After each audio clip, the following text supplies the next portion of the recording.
ধর্মের নামে রাজনীতি করে গরিব মানুষের পেটে বুলডোজার চালানো এটা একদম ঠিক না। খেটে খাওয়া মানুষের উপরে অত্যাচার এগুলো একদম ঠিক না।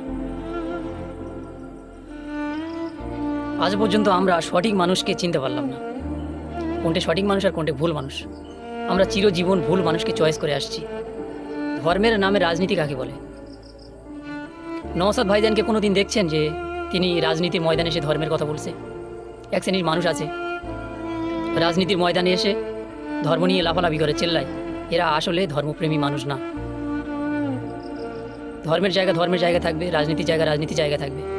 এখানে ধর্মকে টেনে এনে রাজনীতিকে ব্যবহার করা এটা তো ঠিক না।